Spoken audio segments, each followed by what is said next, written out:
وسلم على رسوله الكريم أما بعد فأعوذ بالله من الشيطان الرجيم بسم الله الرحمن الرحيم ومن يطع الله والرسول فأولئك مع الذين أنعم الله عليهم من النبيين والصديقين والشهداء والصالحين وحسن أولئك رفيقا اللهم صل على محمد وعلى آل محمد كما صليت على إبراهيم وعلى آل إبراهيم إنك حميد مجيد اللهم بارك على محمد وعلى آل محمد كما باركت على إبراهيم وعلى آل إبراهيم إنك حميد مجيد۔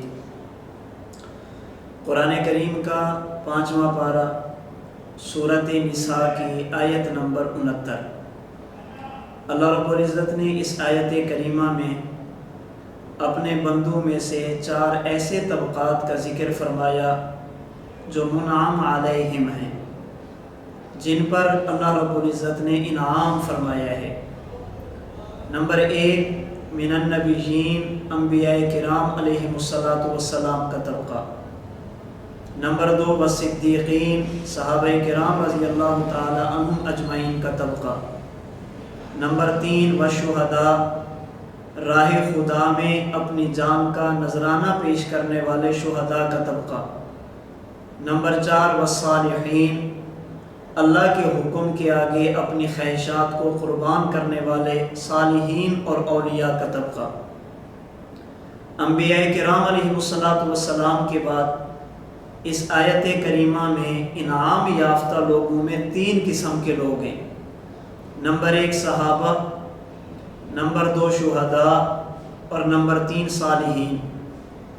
سیدنا حسین ابن علی رضی اللہ تعالی عنہما ایسے خوش قسمت انسان ہیں جو صحابی رسول بھی ہیں و صدیقین میں شامل ہیں، شہید راہ خدا بھی ہیں و شہداء میں شامل ہیں، اللہ کے بہت بڑے ولی بھی ہیں و صالحین میں شامل ہیں۔ حضرت حسین رضی اللہ تعالی عنہ ماہ شعبان المعظم سن 4 ہجری کو مدینۃ الرسول میں پیدا ہوئے۔ حضرت علامہ ابن اسیر جزری رحمۃ اللہ علیہ نے اسد الغابہ فی معرفت الصحابہ کی پہلی جلد میں لکھا، جب آپ کی ولادت باسعادت ہوئی، حضور نبی کریم صلی اللہ علیہ وسلم تشریف لے گئے، اذن النبی صلی اللہ علیہ وسلم فی اذنہ، آپ نے اپنی مبارک زبان سے حضرت حسین رضی اللہ تعالی عنہ کے کان میں آذان دی۔ گویا کہ سب سے پہلی آواز جو حضرت حسین کے کانوں میں پڑی وہ اللہ کی تکبیر، اللہ کی کبریائی اور اللہ کی بلندی کی تھی، اور جس شخصیت کی آواز تھی وہ جناب رسول اللہ صلی اللہ علیہ وسلم تھے۔ یہاں سے حضرت حسین رضی اللہ تعالی عنہ کی سعادت مندی اور خوش قسمتی کا آغاز ہوتا ہے۔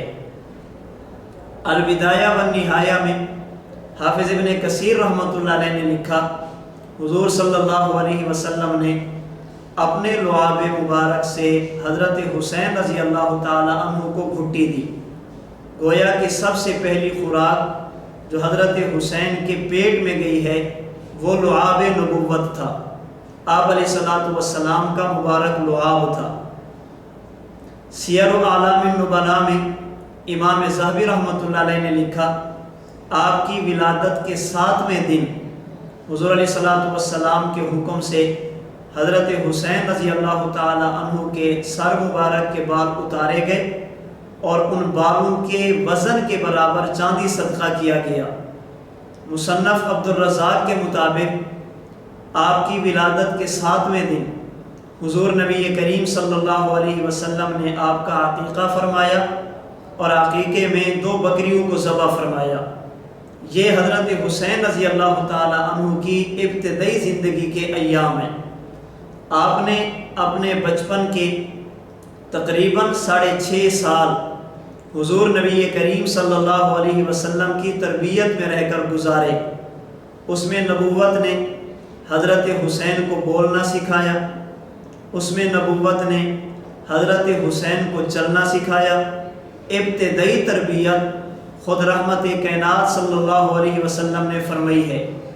ان 6.5 برسوں میں حضور نبی کریم صلی اللہ علیہ وسلم نے اپنے قول، اپنے فعل، اپنی مبارک زبان اور اپنے مبارک عمل سے حضرت حسین رضی اللہ تعالی عنہ سے محبت فرمائی ہے، اور اپنی امت کو اس بات کی ترغیب دی ہے کہ وہ حضرت حسین رضی اللہ تعالی عنہ سے پیار کریں۔